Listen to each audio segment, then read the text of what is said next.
Okay, you're live now.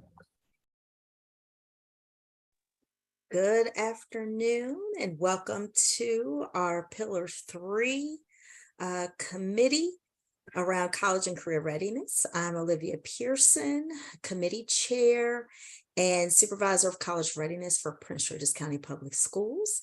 I will now ask our other committee members in attendance to introduce themselves. Okay, thank you, Olivia. Dave Harper, Chesapeake College, and representing the upper shore, the Eastern Shore. Thank you. Robin Werner, Talbot County Public Kirkland Schools. Murray with Anne Arundel Workforce Development Corporation, representing the Maryland Workforce Association, which is association of the 13th Workforce Development Directors throughout the state of Maryland. I think Kirkland and I were starting to go at the same time, so I don't know if I finished. Robin Werner, Talbot County Public Schools, CTE supervisor. Awesome, thank you. And we have an invited guest this afternoon. I will ask Dr. Floyd to introduce herself as well. Genevieve Floyd, Supervisor of Career and Post-Secondary Partnerships for Montgomery County Public Schools. Glad to be here. Awesome, thank you. I know some of us are experiencing some connectivity issues with the weather, and so we may come off camera periodically to help preserve bandwidth, but also I think it's causing some challenge with us being able to hear everyone. And so we just ask for your patience as we work through this meeting today on this rainy Tuesday.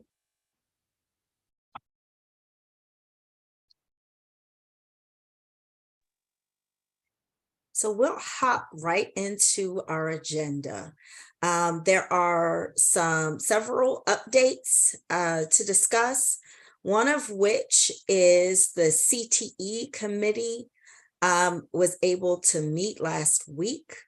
And some of us were able to join that meeting, and that's really going to provide the catalyst for a lot of our discussion this afternoon.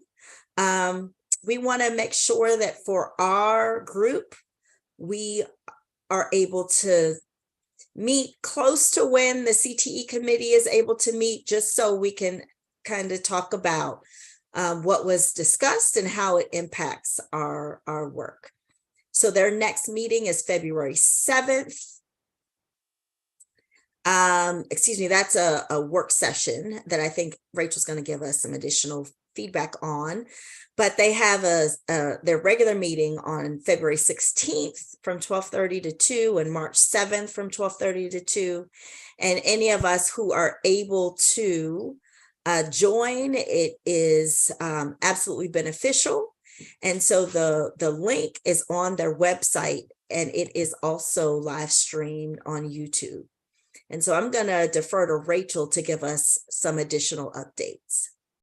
Sure. So this came about here kind of at the last minute, but it's been a very well received and well needed experience. So the goal is to pull together all of the separate agencies who are going to be working together to create their agreement, and focused on the career counseling aspect of the requirement in Pillar 3. And so it's a joint effort between the AIB, MSDE, the Maryland Workforce Association, including all 13 local boards, the CTE committee, and the Maryland Association of Community Colleges. So the entire event will be virtual, just so that we can make sure that everybody around the state is able to get the same information. And also, you know, it's Maryland, it's February, we may have weather, who knows? So virtual day with kind of a plan for the opening parts to be a chance to kind of dig back in and review the law and the intentions of the law, make sure everybody's starting from the same place. We've invited a few guest speakers, so we're hoping to be able to have some presentations to just kind of get us thinking and help push us to a more innovative approach and get us going. And then the main part of the afternoon will be work time with each of the agents, each of the groups together in breakout rooms on Zoom, who still have access to all of the experts. So we'll have people from all of those agencies available to answer questions, so that we get all the questions documented and everybody hears the same answer, that there's no room for taking things back and things changing, or I think I heard, or that sort of thing, but that we're able to document it and really generate a solid FAQ answer and a list of questions. So it is open for registration now. If you click on the flyer, which will make sure that that's available, there's a QR code that will take you to the registration, and also a bit.ly. So we can make that available on the AIB website with our advisory committee Pillar 3 resources later today. Thank you, Rachel. So it would be good for us to reach out to all of our colleagues, in our relative positions throughout the state, to make sure that they're aware. Yes, we have shared it with MAC is going to reach out to all the community colleges, the workforce boards are in touch. I think we've got 2 groups reaching out to the LEAs, but we don't want to leave anybody out. So the more that we can spread the word. At that same token, though, we need to also try to keep the work groups for each of the agreements that will be created to a manageable size. So it's really important to maybe, on the LEA side, send 1 or 2 people, and then on the community college side, 1 or 2 people. Like we really would struggle, I think, to have a lot of people in one breakout room to be able to get the work done. But we definitely want to make sure that everybody is aware of the event, and that people are able to identify the best people from their agency to be able to attend. Dr. Floyd. Thank you for that. I also understand that there is a link where individuals can send questions in advance for the committee to answer. Are you aware of that link? And if so, do you know the deadline for entities to submit questions? Kirk, do you by chance know about a link? Oh, did we lose Kirk? Did I lose Kirk on my screen? I bet that's the CTE committee, right? Is that the group you're referring to? Yes. Okay. I don't have that link. I don't have a deadline, but I'm going to be going after that link now. I will find it for you. And I'll double check. I have the link. Well, I don't Okay. have the link. I was asked for questions so that our blueprint coordinator could populate. You got it. And also our workforce development, my counterpart with the Workforce Development Board also shared that he was collecting questions, but no one shared where the questions are going or the deadline to submit questions. So if you find that out, Rachel, that would be great. I And will reach share out to with somebody right now through Okay. through our chat channel and see if I can grab them, and I'll let you know as soon as I can, hopefully Thank before our you. meeting ends today.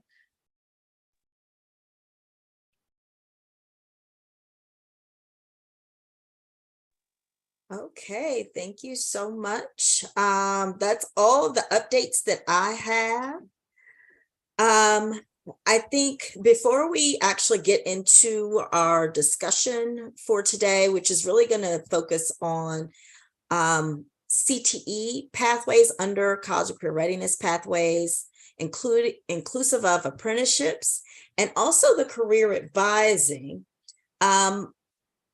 we have to really think about 1, our meeting cadence, and 2, our charge. And so when some of the initial documents came out, I think our charge was very clear as to, we really wanted to provide feedback as timely as we could and as thoroughly as we could. And so now that all of the LEAs are working in partnership with the other agencies to complete their blueprint implementation plans, we really have to think about our charge for this pillar for 2023. And so first things first, let's talk about our meeting cadence.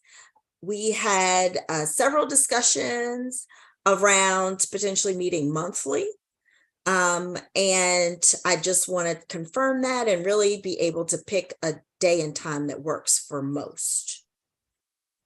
Quick question, just to give us context too, because I do remember we talked about monthly meetings.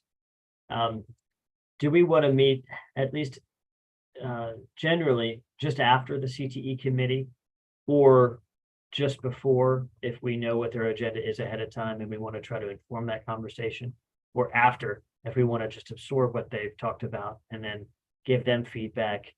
And have we coordinated on whether a joint meeting might make sense at some point, or a guest from CTE to join our meeting, or a guest from Pillar 3 to join CTE?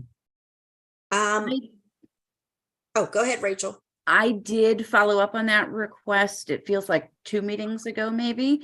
And at that time, our schedule was not compatible with theirs. If we want to invite them to a specific meeting, or if there's a topic that we want to take back to them, we can. I think we left it as it wasn't a go at that time. And so we would need to reconnect with them with a new date and topic. If there's a reason, yeah. It just Yeah. sounds like if there's a reason that would drive it, yeah. Right.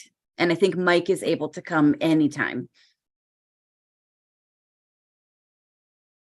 That sounds good. And I am open to hearing if we should be meeting before or after, how you guys feel about that. So we can, I guess, set our meeting cadence. I'm open to meeting whenever, as often as we need to. Whether that's increasing it back to twice and meeting before and after, or meeting together to try to give the CTE committee feedback, however you all want to. I think it's really important. I'm going to be honest. I have been struggling since Thursday on what I really wanted to address in this meeting, because there was a lot to unpack from the CTE committee meeting on Thursday. And I'm also a little confused on what's happening with the CTE committee, because I'm not, and I know, Olivia, you were watching. I'm not sure if everyone else got a chance to watch the live streaming or the recorded version, but I'm not sure where the whole CTE committee stands on a lot of things, because there is not a lot of discussion amongst the CTE committee members. From what I've watched so far, they've had presentations, and I know that the last meeting there was a presentation from MSCE, primarily focusing on Perkins and Washington County's successful apprenticeship program, but there was little discussion amongst the CTE committee members, so I'm not sure what's happening there. Like, I feel like, they're going to be presenting us a draft plan in March, but, I just was hoping that there was going to be more discussion from the members on what's presented, because what was presented from MSCE is actually really big for CTE on how that's going to impact us. And when I say us, I don't mean like me as a CTE director. I mean everybody. There's a huge difference right now from blueprint goals in the CTE areas of Pillar 3 versus Perkins 5. And I know that I'm struggling with that, and my colleagues across the state are struggling with that. And I think that there are some unintended consequences of the way that 45% of students obtaining apprenticeship or industry certification, the way that is worded, there are some major unintended consequences with that. And it's going to impact not just CTE pillar, but it's going to have a domino effect on dual enrollment and on, AP. And, there's a lot that I can unpack. I actually have a list of notes sitting here from CTE supervisors who reached out to me after that meeting. And so I feel like I'm speaking on behalf of not just rural Talbot County, but from all over the state of some things to unpack. And I don't want to take up all the time here. I don't know what we want to focus on, but I guess I feel like I have to, by being on this committee, address the fact that by only recognizing 45% of that goal of industry certification or apprenticeship is doing a huge disservice to all other areas, because an unintended consequence is going to be, we're not going to actually increase apprenticeship the way we want to, or to do it the way it should be done. What's going to happen are LEAs, educators are rule followers, right? They're going to want to try to meet that 45%. LEAs instead are going to feel pressure to find an industry certification that is the easiest to obtain in the shortest amount of time. And instead, our children are going to be pushed into getting an industry certification, maybe in an area that we do not need, or in an area that they do not want. And we're not really going to increase apprenticeships, because that is going to be the way to get to that 45% that we can afford and that we have the transportation for. And I don't think anybody wants that. I don't think that was the intention of Blueprint. I think the intention of Blueprint was to make a goal to increase. I think apprenticeship is valuable, and I certainly think we should have goals to increase it. I have a goal in Talbot County that I want that to be increased, but by setting it so high and by not recognizing CTE programs for what they are, is doing a huge disservice to students who've done CTE programs, who are in the middle of them, to our teachers, to our schools, because it's not recognizing the value. And there were some comments that were made that were very disheartening about CTE. It was very telling to me, and this is the last thing I'm going to say, and we can open this up to the group, but I've been thinking about this for a few days and how I wanted to address it. It was very telling to me that when it was brought up in the end of why there has been a change of this 45% goal, not including CTE, because I know there was a committee member who addressed that it was in the original Kerwin plan, and that was the More Jobs for Maryland Act requirement. That is what we have been, our goal has been in Maryland for years. Why that was changed, nobody could really answer that. And the only answer that was provided was that they believed that the CTE programs didn't provide any work-based experience. This is going to ensure they get work-based experience. And that was very frustrating to hear as a former CTE teacher and as a CTE supervisor, because that is not the case. We have students that are getting work-based experience that's embedded in our classes. They go out and they get hours, and it's part of their curriculum.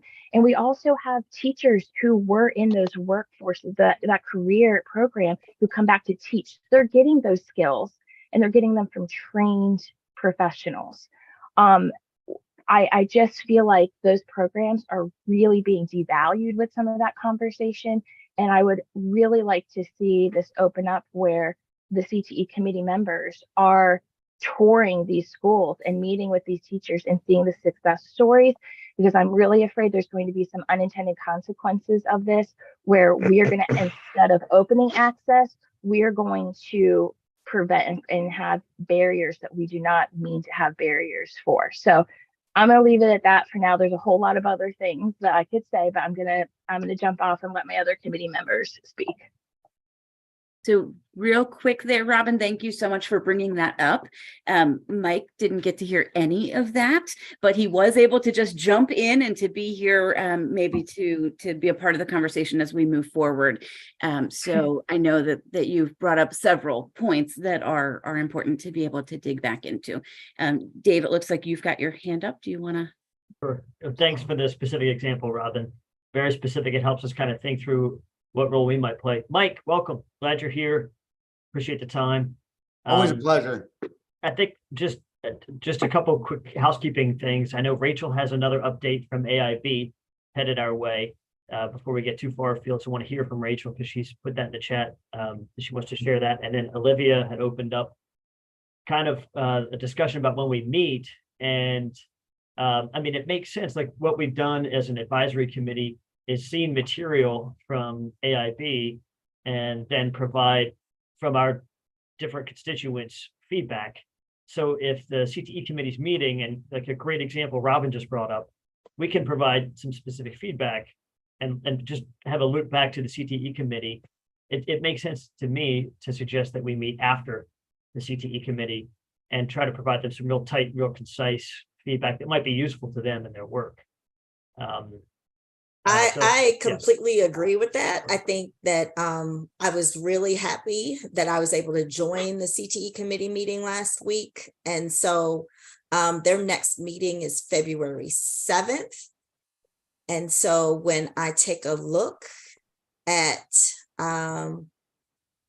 time after that, I think potentially we could do Monday, the 13th, or that next week, if we want to keep with the same time. Tuesday, the 21st, from 1:30 to 3. And that can be our recurring time. Does that work for everyone's schedule before I? Yeah, I could do that. Yeah, I'm motivated. And if we can also share this with Peter, because I know he has class. And you know, we may not always be able to overlap with his schedule, but when we can. Absolutely, absolutely. Kirkland, were you starting to say something as well? Looks like he may be having some connectivity issues. Yeah, he's been in and out. So let's do a tentative for the 21st from 1:30 to 3.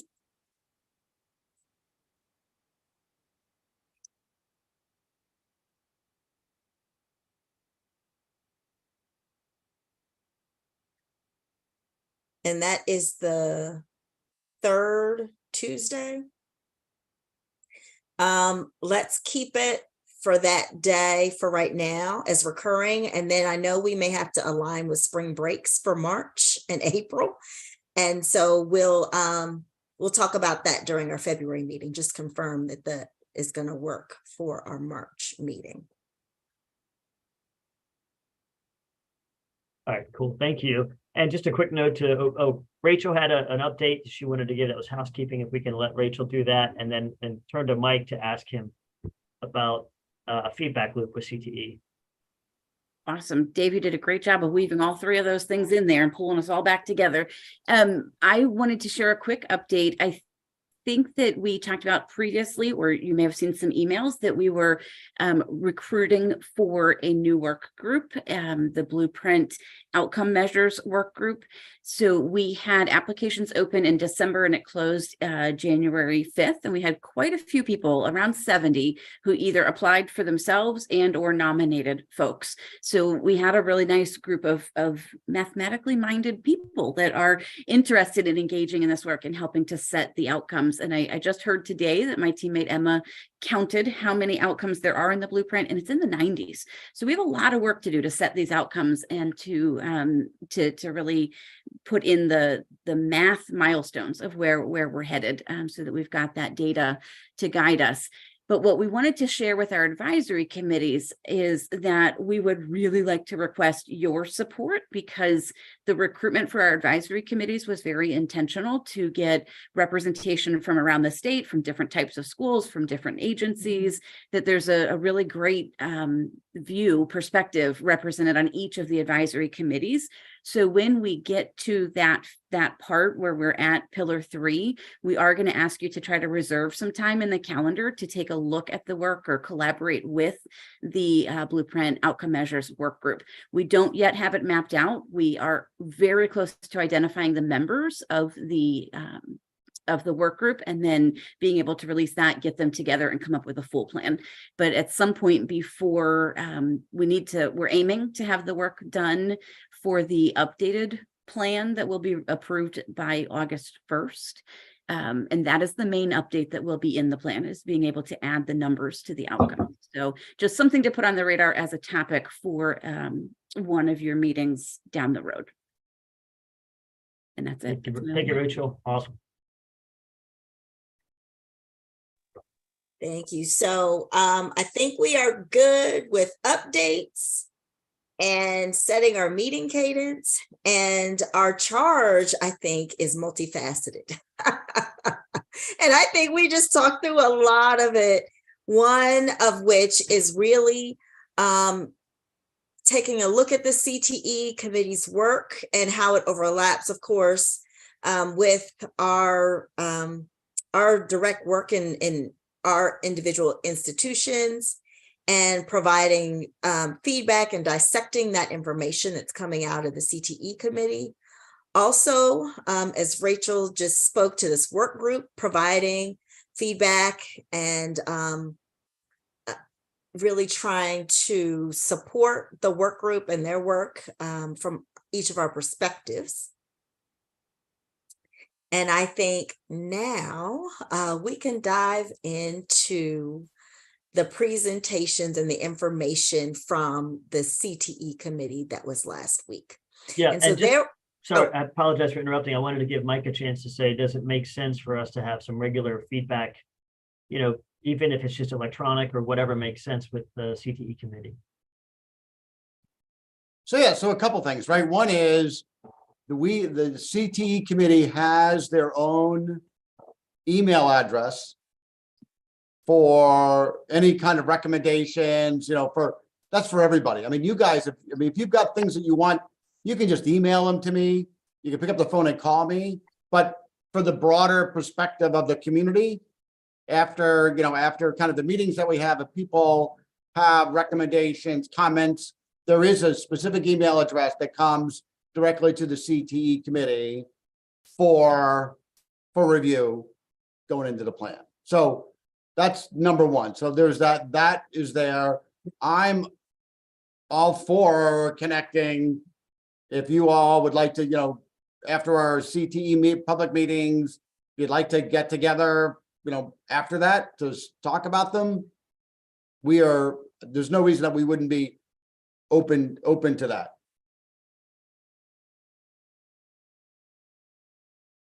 Yeah, and if we can serve a purpose at some point, you know, it might make sense for us to get together in person at some point throughout the year, you know.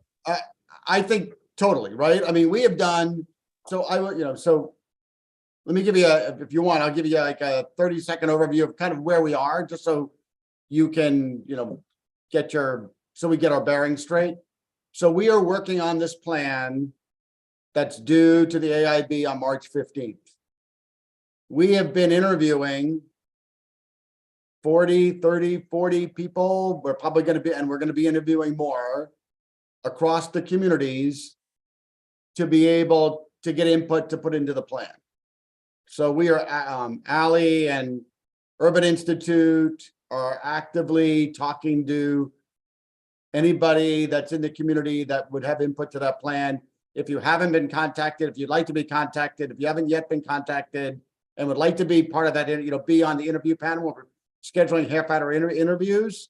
Feel free to shoot me an email. I'll get it over to Ally and we'll get you on the next set of interviews that we're going to be doing. But our objective was to literally spend a half hour with folks, get their input. Where are they? What's the as is? Where do they see going? What's in that plan? So that's kind of where we are. I will also tell you that we are going to be kind of giving to our CTE committee members, we are going to be kind of putting the plan out in pieces for their review. The first piece is I think there's 10 or 12 sections to the plan. The first 3 or 4 sections we are giving to them by the end of this week. But you know, most of that first section is really about what's the as is around the data, around common terms, around things like that. So it's basically foundation information. Once the CTE committee sees that, I'm not against if you guys are interested in kind of taking a look at what's there and getting your comments. No problem sharing that with you once it gets through the CTE committee, because they might have other editorial comments that they want to make. But by the time they get through that, then we will send it out. We have a schedule for the second and third leg of that as well, and we can put you there. So I'll make a note to make sure that you guys get connected. So you'll get the first piece sometime. My guess is middle next week of the first piece. That's kind of where we are. The other big piece that we have been having conversations with that is coming up now is all about the career counseling plan.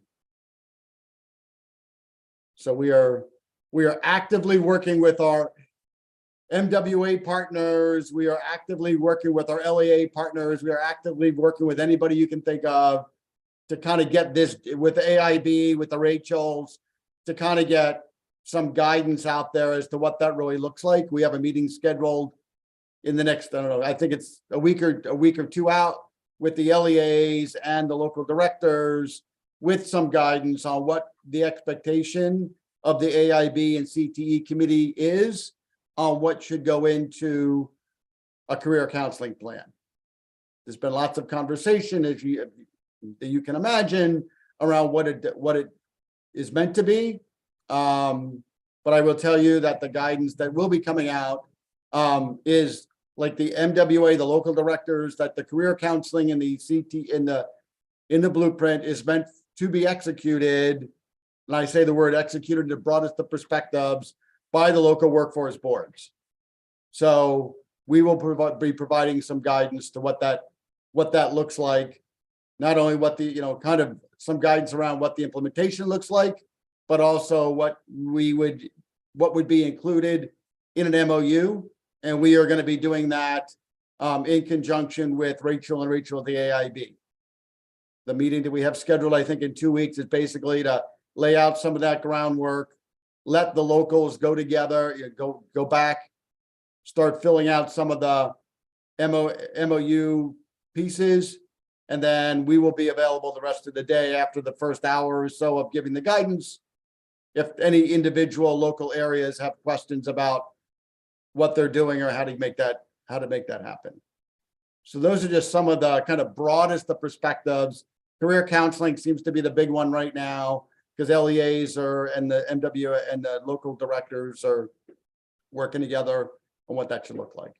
And that's great news because the first meeting seemed to be one where there was kind of just a look at the landscape for the CTE committee members, just a broad overview of a lot of different material. So if there's specific drafts and pieces that are coming out from your work that we can provide, hopefully just useful feedback. Like we want to give you as concise, as bulleted, as clear and useful feedback so we can be of some service. Yeah, and we're looking, we are actively looking. That's why we're interviewing 30 or 40 or 50 people, right? Across the board to get because we got to find two things, right? What's the as is, like where are we, what's the foundation that we're starting with? And then what are they seeing going forward?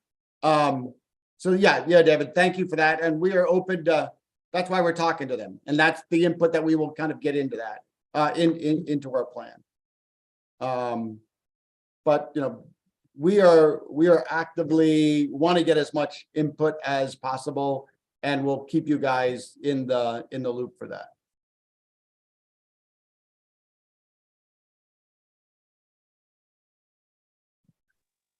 Thank you so much, Mike. Dr. Floyd, did you have something to add? Actually have 3 questions based on what I just heard, and I'll start with the last question. I'm sorry, the last statement you made, Mike, around the guidance piece, and it's forthcoming. So as you know, we definitely have to have this plan in by March 15th, and most of the districts have backed mapped that date. So we had to submit our plan, and our draft MOU is moving forward. So now we're going to get guidance. And so I want to know, when should we expect that guidance? And I guess we'll have to go back and look at the MOU that we've already drafted and make changes and resubmit. So we're So just I think, great question. So Rachel, I don't have my calendar. Remind me, is that February the 9th? I think it's next week. 7th. Are we providing guidance next week? Is that when we're doing our meeting? Yes, the 7th, the afternoon, 1 to 5. Yes, so the meeting is on the 7th. Are you saying the meeting on the 7th will, at that time, we'll receive the guidance as well? Yes. Oh, I thought the meeting was for something else. Thank you for that clarification. I also, and I asked this question of Rachel earlier, we were asked to submit questions in preparation for that meeting on the 7th. And so I gather you will be receiving some questions from LEAs around career readiness and some of the other expectations, counseling and some of the other expectations within Blueprint. Is there a deadline for us to submit questions to you in advance of that February 7th meeting so that they could be addressed at that time? Mike, I Or- checked in with Ally Yes, Rachel. and learned that the CTE committee is not, they didn't do anything formal for this. So I'm not sure if there's another organization, and maybe Kirk, you know, if it's Workforce asking for it, but by a default, I'm happy to take any and all questions from anybody. The sooner the better, because we'd like to have good answers to give to everybody. But if people are lying awake dreaming about it the night before our event, I'll take those questions that morning and I'll add them into our think tank and give people some time to think. So I don't have a deadline, and I would guess that there'll be more questions after, and we'll just need to keep getting answers for I everybody. don't know So if where there's so this many. is probably coming from is that I know that I've asked the workforce development directors to send Brandon all of their questions that we could get to the AIB. We have a meeting on Thursday, so hopefully by Thursday we'll have all our questions and have them to the AIB by Friday, so that they would have a chance if there's anything they need to do research on or dive deeper into, so that they're prepared to answer the questions. I mean, you know, the goal of this convening is, and when we all walk out of this convening, a lot of the questions that we've all had answered are answered, and we are able to go back and look at our MOU. Dr. Floyd, you're correct. You know, I know Anne Arundel, we're in the process of putting our MOU together, and we have some things, but you know, if we hear something different that we didn't think about adding in the MOU, or something we put in that we couldn't, gives us an opportunity to go back and change it and make sure that when we do submit everything on March 15th, it is correct. Yes, absolutely. I think the guidance is definitely going to be helpful. We did our MOU at a very high level. And we can always pull it back as need be, but it's good to know that the guidance is forthcoming. And I guess my last question is related to a point Robin made earlier, Mike, around the open meetings. And so the meetings that I've attended, they have been presentations. Like the last meeting was heavy on MSDE's presentation, great information. So I'm curious about the opportunity for the public to be a part of, at least as a silent witness, of the work sessions that the CTE committee has, similar to what the AIB did, where we see them engaging and discussing in the work, not necessarily a participant in it. But is that something that is planned for, where you all would really dig deep and we'll be able to see or join? Yeah, so two things. One is, we only have this, so the only public meetings that we've had, right, are the CTE committee meetings that have been out there. We've had two, right? The last one we did was MSDE talking about where they are in education. The one in February, we have talked to Brandon and MWA about doing kind of a update on what are the local workforce boards and what do they do and how do they do, you know, what's their role in doing that. But that's really where the CTE committee members are coming in and actually having their actual sessions. We have had, you know, we do have conversations with some of them from time to time just to let them know what we're talking about. But the idea of this is really just to get together the plan. Once we get the plan together and start getting into the implementation of that plan and what does that really look like, then I think we are into a whole world, a different world of what do those meetings really look like? And will they get, you know, divvied out between the career counseling pieces versus the different areas that we will get into? I have no problem having you all, you know, different people engaged in that conversation. But this is, you know, what we really want, you know, many, and what I would tell you is, our CTE committee members are in the same position you are. They're learning, right? There's really not much about what I would call conversation yet. We're trying to get them up to speed, like you're trying to get up to speed just on what does the landscape really look like. That's why we did, the first one we did was really just broad-based introductions. The second one we thought was really important was to get, what does the school system think? What does MSDE think? And we thought the third one is around what's the workforce piece look like and what does that really look like?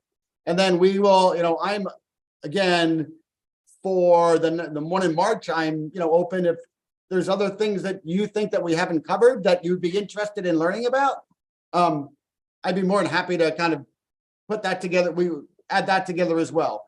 But most of the, I would, tell you is that most of the committee meetings that we're having, any conversations we're having, are about educating people about what's out there today. But as we start moving past March, we've got to have a whole different set of what do meetings really look like? Who needs to be included? Because at that point, we'll be talking about the implementation, right? Our job during the plan is really just setting the stage for what we are going to be looking at. And then, because we'll need everybody's input for the implementation of much of the stuff that's going on. So thank you. I hope that answered your question. But we are open to as much openness as we as need be.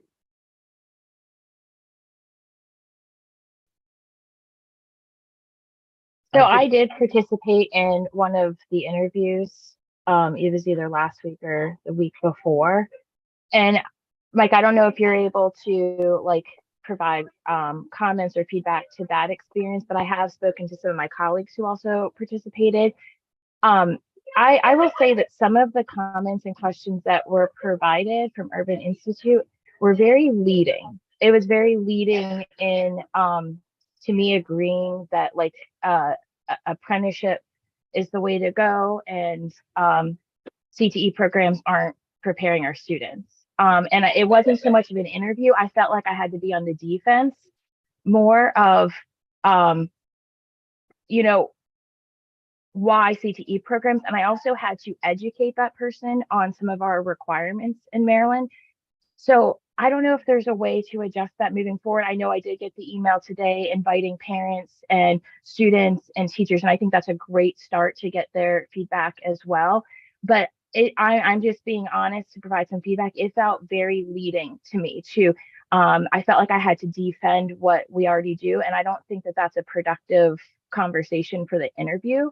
So what I ended up doing, and I did get cut off the call because I had some connectivity issues, much like we're all experiencing today. But I did type up all of what I was trying to get at afterwards, and I did send it to the gentleman who interviewed me.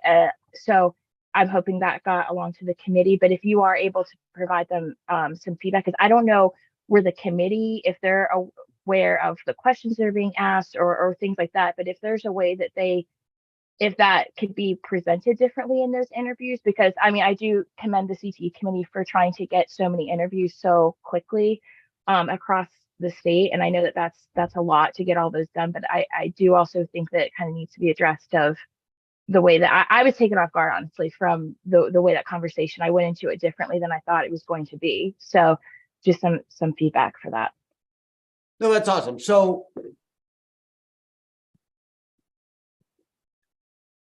we should look at it.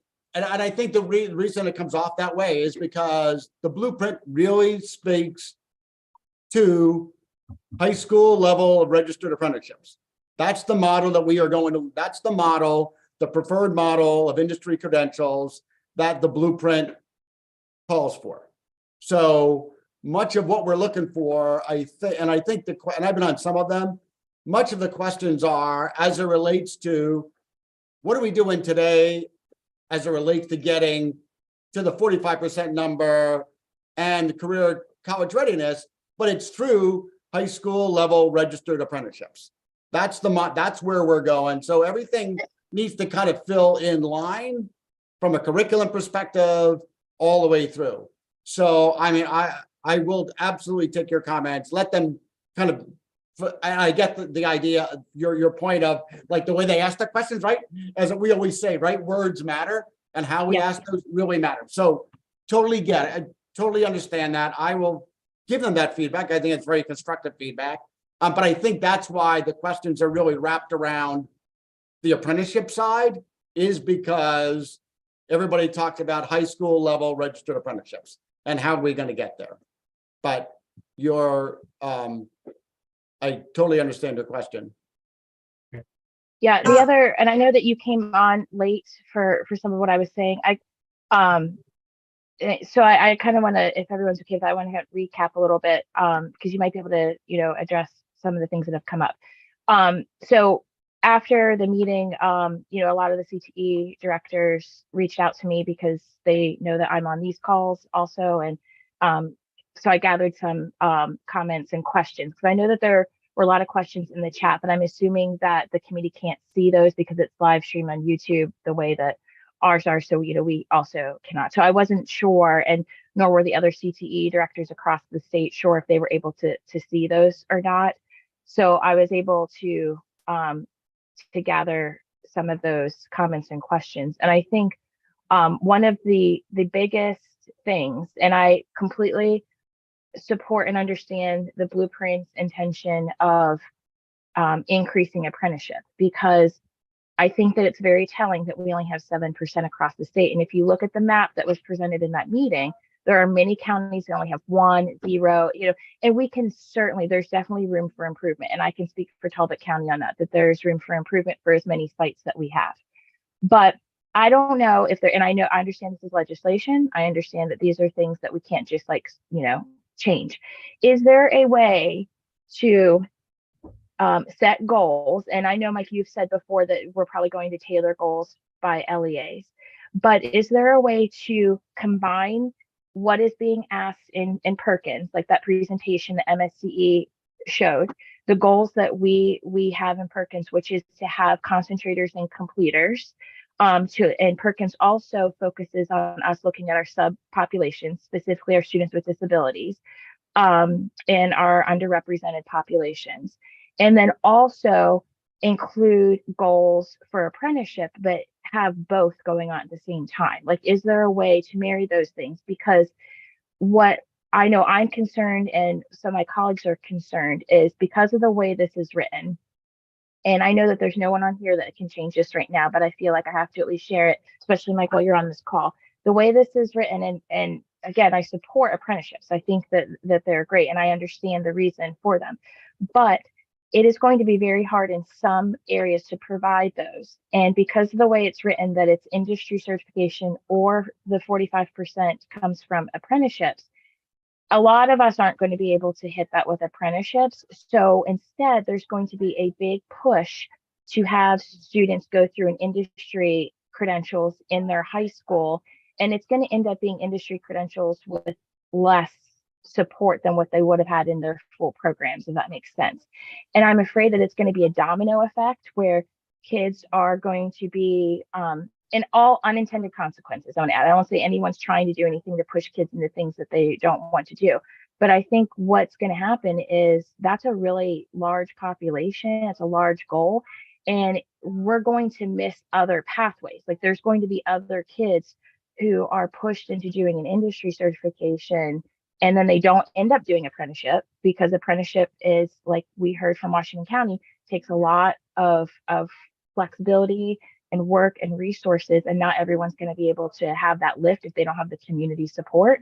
So instead, they're going to panic and go into industry certifications that are the easiest to obtain, and then those kids are going to miss out on the other pathways as well. And I don't know if there's a way that we can set specific goals to each LEA to increase their apprenticeships that's appropriate for them, while also following Perkins and More Jobs for Maryland Act of recognizing completers. Like, is there a way that the AIB and the CTE committee can come back and recommend that there be a change in that legislation so that we don't unintended, have some consequences that could hurt programs or students? I know it's a lot, but it's been on my mind. So let me just start and let's give you we can have a longer, but the broader perspective is, I've talked to on some of these interviews with CTE directors, and they think their view is that the world is okay. We're off by a little bit. We're basically that we're taking a little bit of a detour, and the world's okay. I would say that the legislation does not say that at all.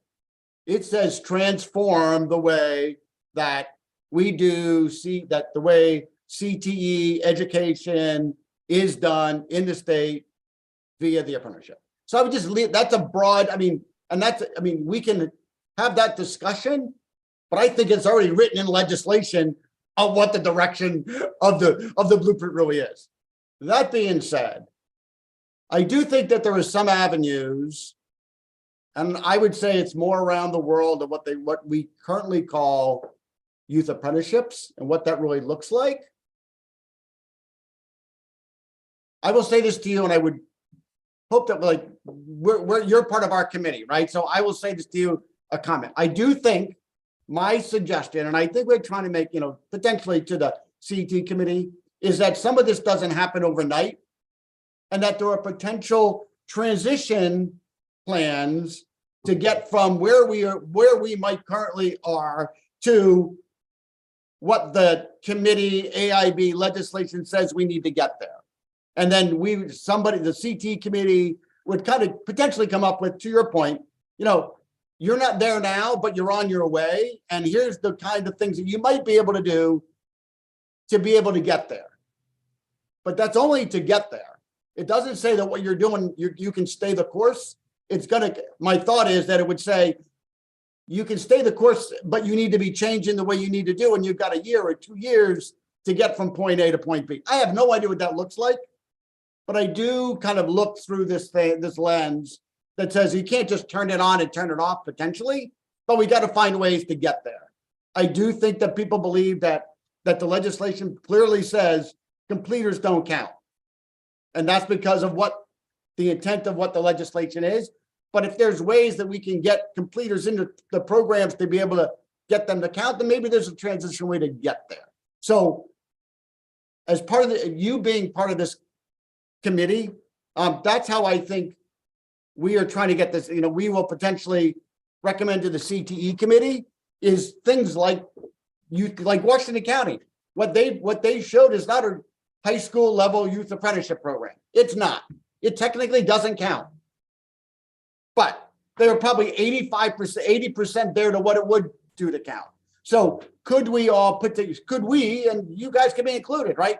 Could we put together guidance that says, oh, over the next year, you need to get to these 3 steps to get for it to count? I don't know any of that. And I would not say, and I would hope that, please don't say that publicly, but that's kind of in our heads of how some of the things that we are looking at going forward is, to your point, it's not going to be a turn on, turn off.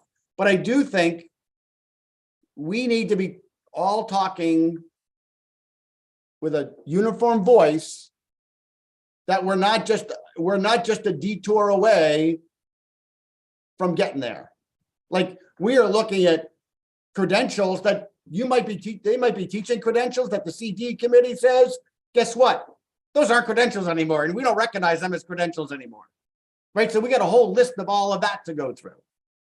So I would always ask that as we all work together, our committee, the CT committee, and the AIB, your committee, that we talk from that voice and don't give people the false impression that they're a little bit away from what that legislation meant. So that's just my kind of editorial comment there.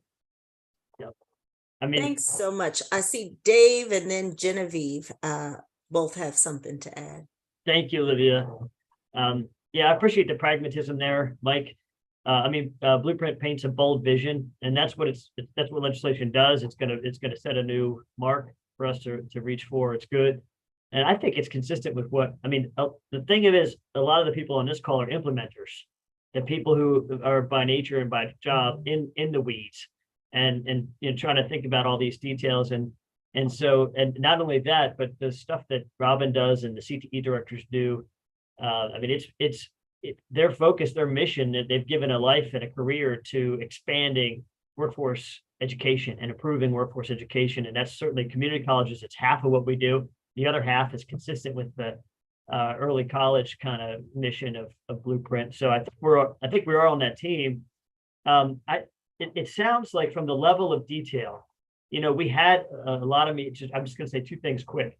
We had a lot of meetings, giving feedback ahead of the guidance before the holiday. And there's so much going through with the CTE plan, or the committee plan that's due in March. we probably need to meet more than once a month. I'm just gonna say again, based on what I hear Robin saying in terms of the level of detail, and also because we want to provide concise, useful feedback. I mean, the CTE committee members are getting the landscape, they're looking at the broad view, but if they have to kind of look at these incremental steps from A to B, like that's the vision. We all buy into that vision. It's bold and it should be, but we have to do something this year, and then we have to do something next year. And you got to explain it to students and parents pretty specifically. And you don't want to undermine or have unintended consequences. So if we can find a mechanism or just a routine where we meet a couple times a month and provide you with like one sheet, like concise or whatever it is, feedback in a form that's useful to the CTE committee, so it makes good use of everybody's time. I think that might be good. No, and I agree, I mean, like I said, the plan, the March plan is basically a lot like the IAB plan, right? It's setting the stage for what the implementation would look like. We are not getting into any level of detail in that plan, right? It says we are going to look at it. We need to review. It doesn't say here's how we're going to do it and what the steps are to go do that. So after March, and we're actually talking about that now. And what does that really look like? Who's involved? Who needs to be involved in that conversation to get into that level of detail for all the different pieces that are there? I mean, there's curriculum development. There's what's a credential and what's not an industry recognized credential. Who makes, like, how do we get to figure out who makes that decision and how do we get to do that? So we will be looking for multiple committees after March, and I'm more than willing to, ask you guys to get the input of like, how should we set it up? We're open to kind of working together to figure out how do we get the best input. But I would say, all I would say on the timelines are the timelines. Like, I didn't make them up. I'm here just like you guys. Like, we are here to like meet the guidelines. Like, so yes, they are tight. Yes, there's certain things that we're going to be able to get in certain timelines, which is why I would advocate that we kind of do this kind of on a rolling kind of way going forward for the first year or two as we move forward. That's all. But thanks for your comment, David. I totally appreciate that. And Mike, I just have a question, a clarifying question, and then a statement and a final question. I just want to make sure I heard correctly. During the last CTE meeting, there was a presentation from Washington County on their apprenticeships. It was presented as an exemplar. I walked away with, this is how you do it. But what I just heard you say was what was presented is not what's expected in terms of the blueprint apprenticeships. So this is not how you do it. That's how you do not do it. Is that correct? That's not an exemplar of what you're looking for blueprint apprenticeships. It is, but it's not registered. So that's not what you're looking for, because you're looking for Correct. registered. So Correct. that's not what you're looking for. And Correct. you provide guidance on exactly what you're looking for, because I thought that was it. But that's going to be Yes. a part of the guidance. Okay. Yes, I mean, and that, as we move forward, that's why I'm saying, to your point of like this idea of transition, the only difference between where they are, I mean, what they're doing is exactly fine, right? It would look to you, to the lay person, would look just like an apprentice. The fact that it doesn't meet the registered side is a check the box that we could probably get them to go do. It is not, that's the only difference. So we have to figure out how to get them into the registered world, and then it would count going forward. Okay, I look forward to that information. And Robin did make a good point. I don't want it to be lost.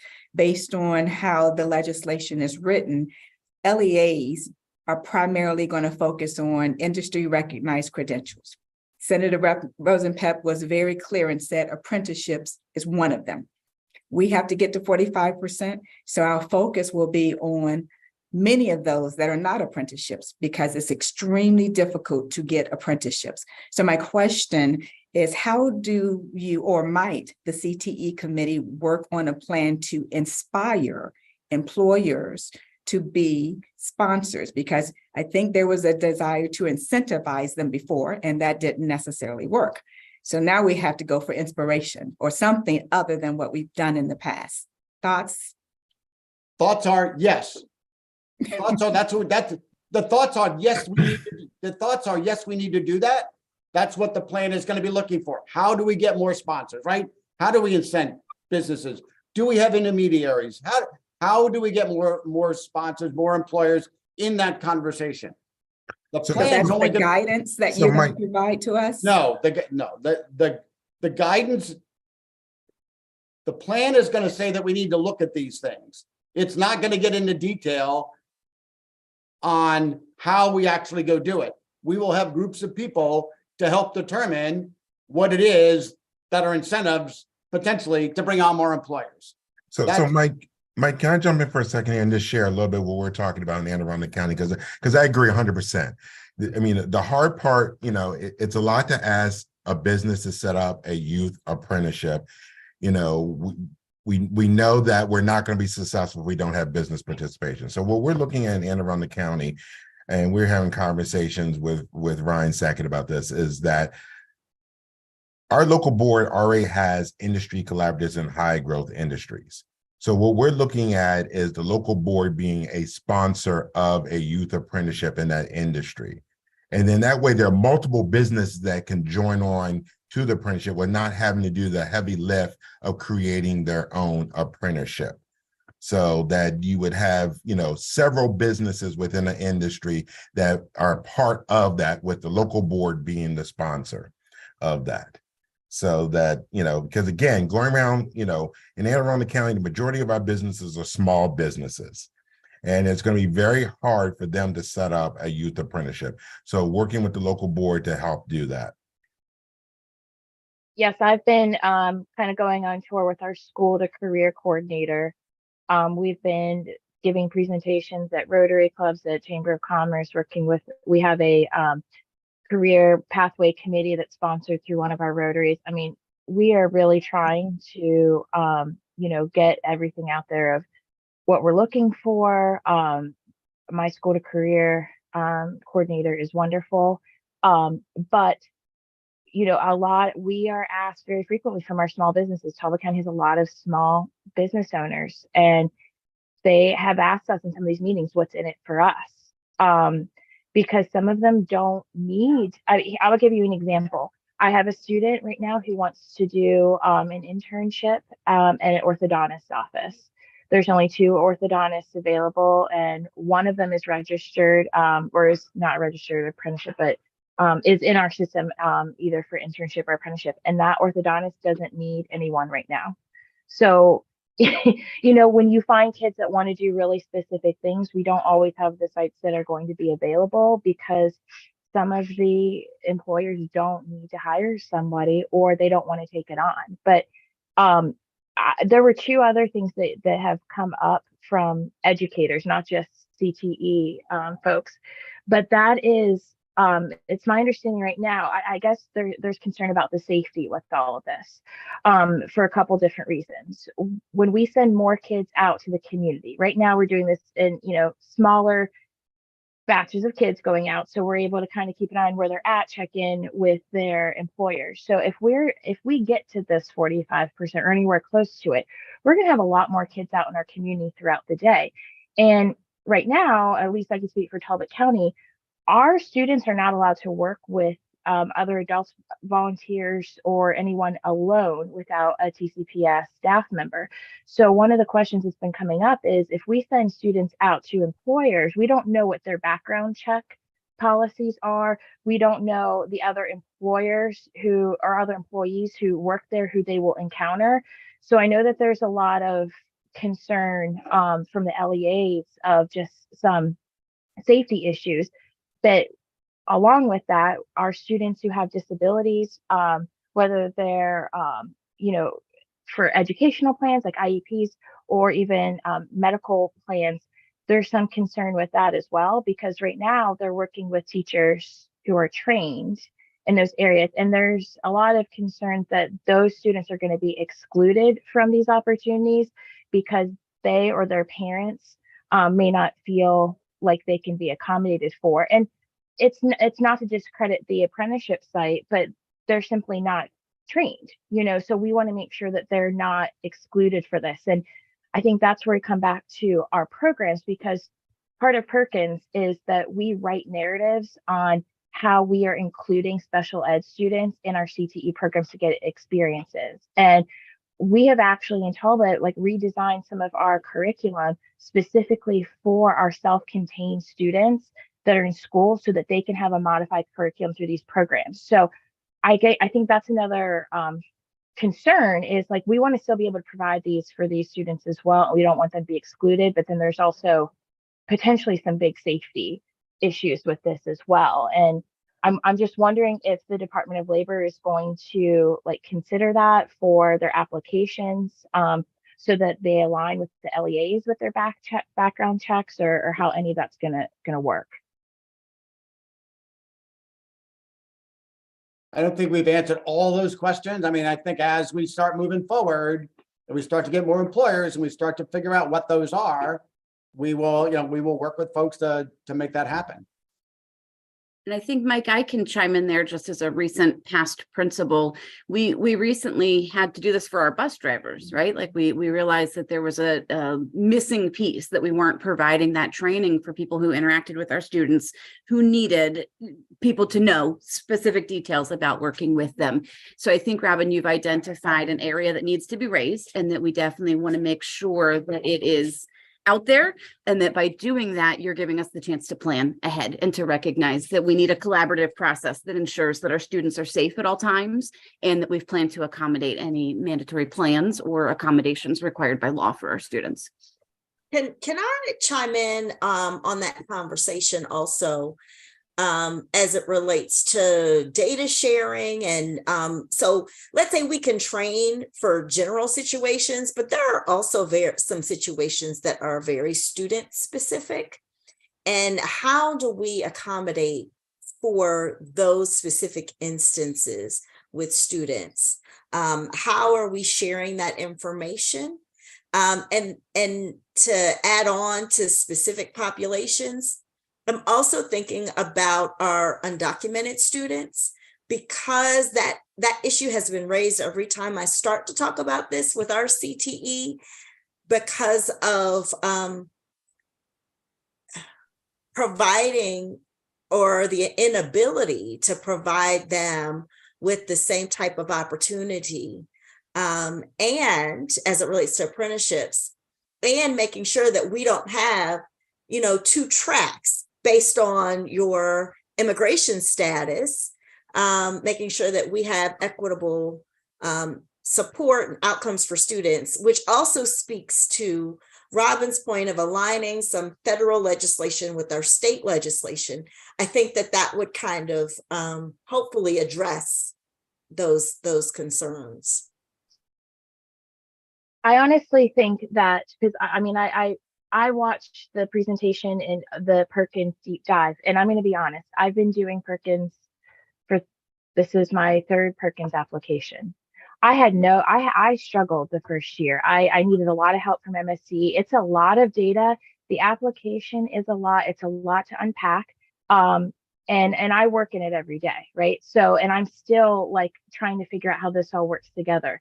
So for the CTE committee who don't live in that Perkins world that some of us do, and that's what funds all of our programs. So that's why we are so, immersed in it all the time.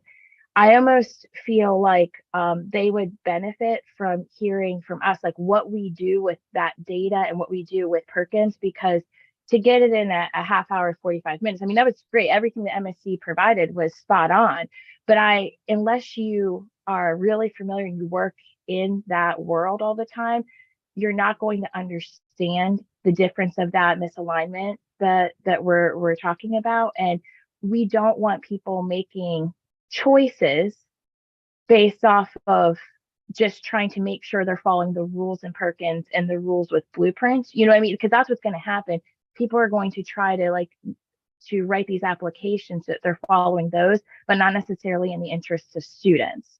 So I don't think that there's any CTE director who would say that we need to just keep everything the way it is and it's fine. I do think that there's room for improvement in some of our programs. And I think that there are some programs that would really benefit from a 2-pathway model, like having, you can finish this program by finishing these 3 classes, or you can finish this program by doing these 2 classes and doing an apprenticeship. Like having options for students, I think is key. And that would, increase our apprenticeships because we'd have some alignment, but then also providing appropriate options for where students feel maybe comfortable, or maybe they could even do both. I don't know. But I really think that the CTE committee might benefit from CTE directors being able to kind of show an example of this is what the data we work with, and this is how we're looking at our ESOL students, and this is how we have to look at our special ed and our students of color and all these different groups. We also look at non-traditional. So I have to look at my number of girls that are in auto tech, for example. All of these different areas, we're required by federal Perkins legislation there or grant all those rules that we can't do both in some of these areas. And it's not to say that the blueprint is wrong. I just think that if there could be some calibration there for the two, it would benefit all pathways, not just CTE. And I think we would actually get more apprenticeships out of it if we could align those instead of the way it is now. I think apprenticeship is great, and I think that it is needed, especially in some of our programs. But if we could find a way to explain that to the CTE committee of like what we're working with that, so that we could align it better before it gets to a point where we're just fixing things. If we see that there's a problem, we can be proactive about it. I think that we all could agree that would be the best thing for our students. I love that example of 2 classes, CTE courses, then into an apprenticeship. Selfishly, I'm going to add that community colleges specialize in related instruction for apprenticeships, and that's the early college model that is foreseen in Blueprint. I mean, there's some exciting stuff that could happen.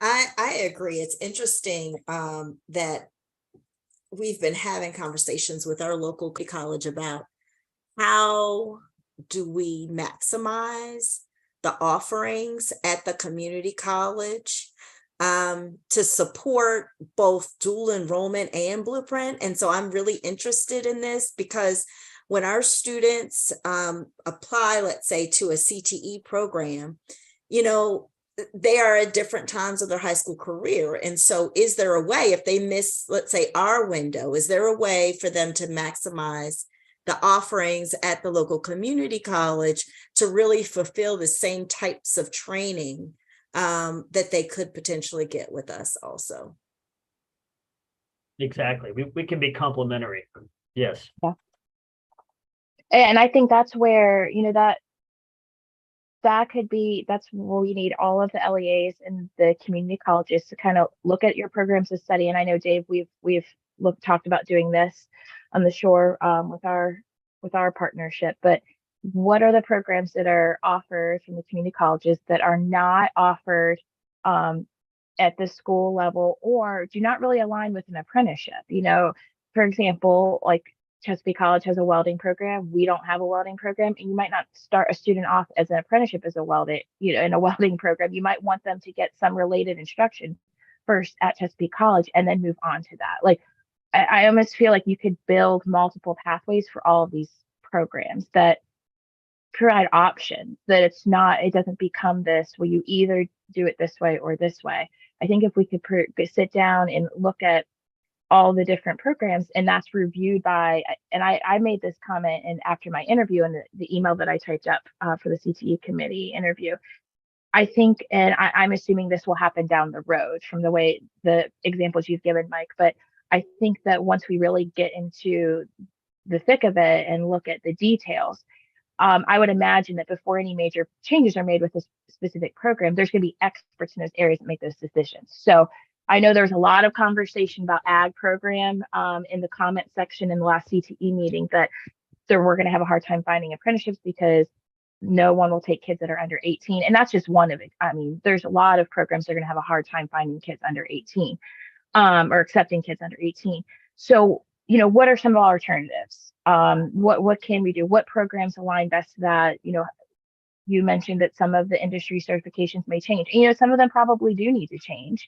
There's a lot on that list. There's like 500 of them, and some of them probably are outdated, you know.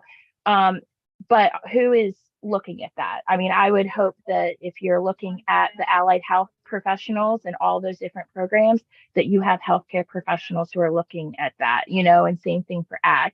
So, you know, I think that that's something that down the road, I'm hoping that when we improve these programs, it's because we have experts in those areas who are saying, this is what our kids need, whether it's coming from the school or an apprenticeship or a combined effort or from community college.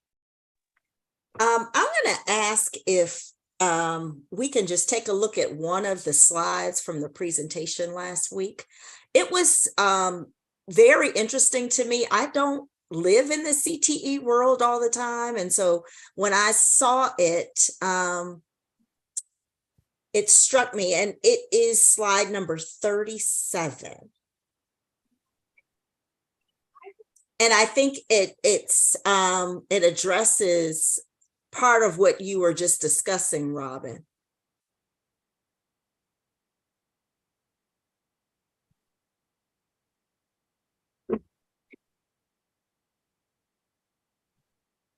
Yes, this slide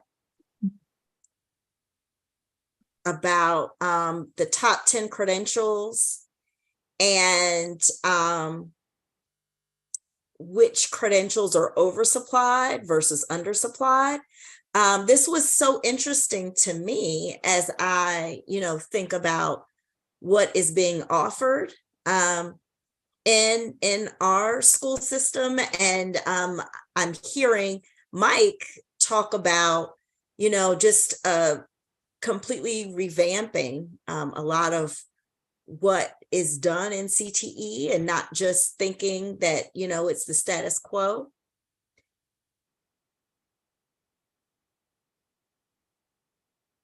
So let me just add, and Robin, I agree 100%, right? Of the key to this is really, I take a little bit different slant on it.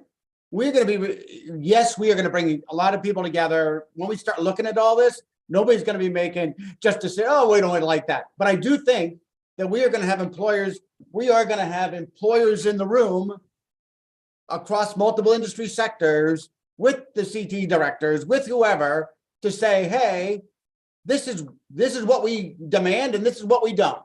So it's going to be a concerted effort between the employers and this LEA, CTE director, CTE committee member, all those people together to determine what's there. But it's really going to be the employers that determine what are, let's call them industry recognized and not. But that'll be done in collaboration with everybody. One other thing I would like to point out before we end is, you know, there's other issues with this that, you know, if we want to align to having more apprenticeships, there's also parts of COMAR that we have to, you know, address. I mean, not that any of us can change COMAR, but we have to follow that. And I know another point that I saw in one of the comments on the call last week was we have a 22 credit graduation requirement. So, and I heard a lot about being flexible, but you can only be so flexible when you're also trying to get students through the required 22 hours or 22 credits. So, you know, I feel like that's another thing that like needs to be calibrated with all this, all the things that are required of a student.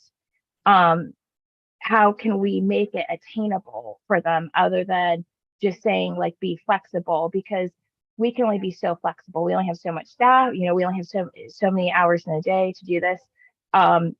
You know, is that something that could be looked at, like at some point, so that we can make it more attainable? Because I think currently the reason why we don't have a lot of apprentices is they can't fit it in their schedule.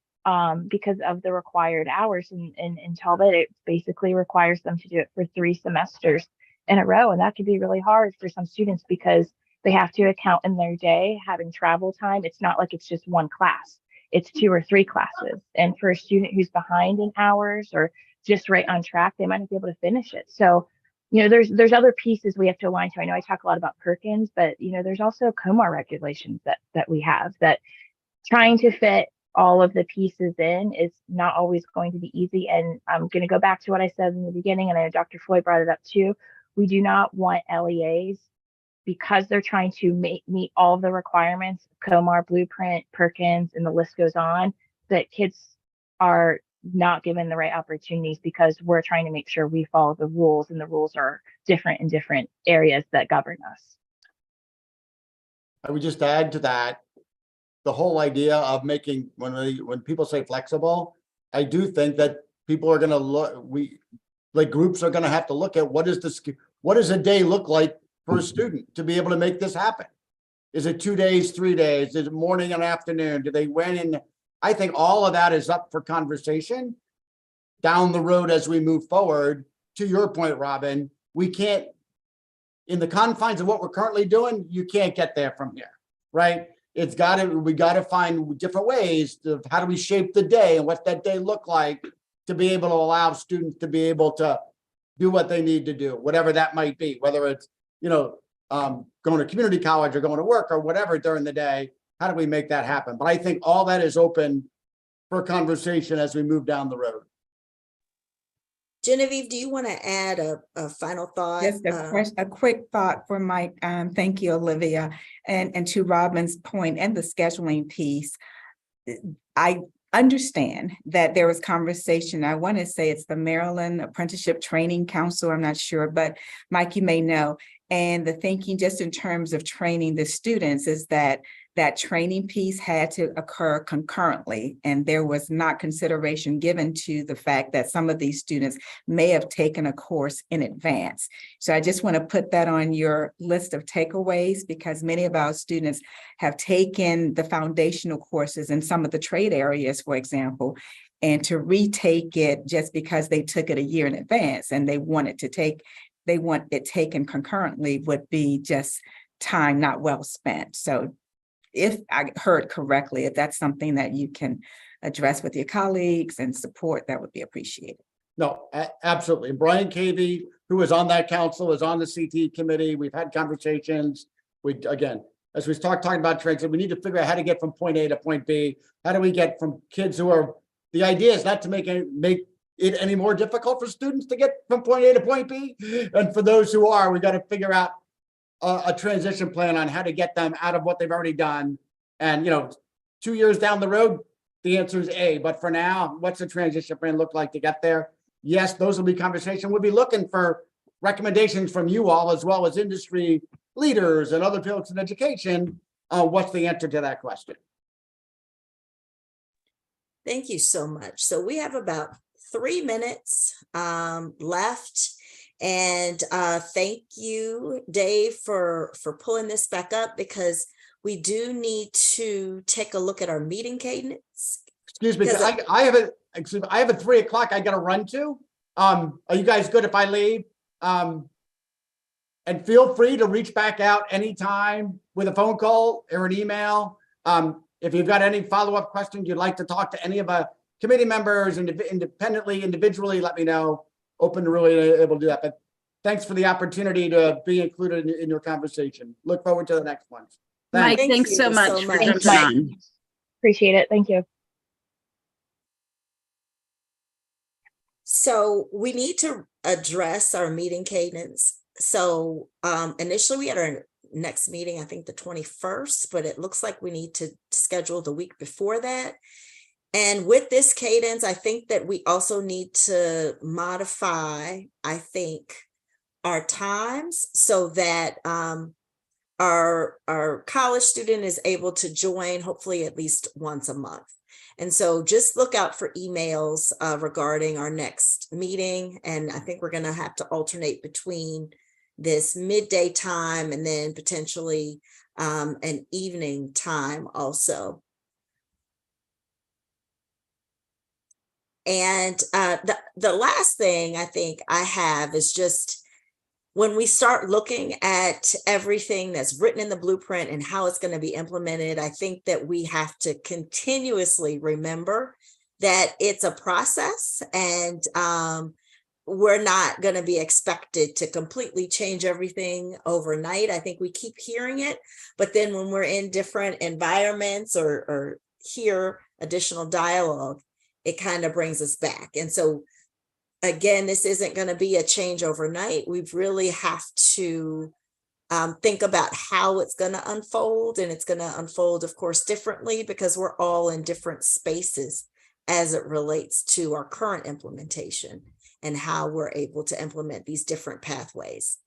So I look forward to our next meeting. I will, of course, open up the floor for anyone else who wants to make final comments before we close this afternoon. Olivia, I just wanted to really chime in on what you just said there. I think that that's so true. Sometimes we feel the pressure of where we need to get to, but this is a journey. This is not, a final destination by March 15th, June 15th. And I know that we all know that, but I think that we're eager to see these new things put in place and to see where it's going to go. But the blueprint provides us a great opportunity for this transformation, but it takes time to plan that. And we know that. So the March 15th plans are going to help us know where everybody is. And then we're also going to hope to start seeing a whole lot more collaboration and the opportunity to dream with each other around the state about how to make this really work for our students. So I think today you've identified some really fabulous things that we need to put on the list and begin digging into and make sure that we've got plans and that we're working to remove those barriers. We know there are barriers, but that's frankly why we're all pulled together to do this work together, is to be able to find creative solutions and to remove those barriers for our students. So I really appreciate how deep you all went today and your commitment to the blueprint and to making sure that this is done intentionally and thoughtfully and that we're not leaving anybody out. This was really a fabulous meeting. So thank you. Thank you all. Thank you so much. And thank you also to our guest, Dr. Floyd, for agreeing to participate and bringing wonderful questions. Again, I don't live in the CTE world, so I'm always great. It's always great to learn and hear from everyone, as that was our topic for this meeting and our subsequent meetings, it seems. You're welcome. Thank you for the invitation. Thanks, everyone. Thanks, everyone. Good seeing you all. Appreciate your time.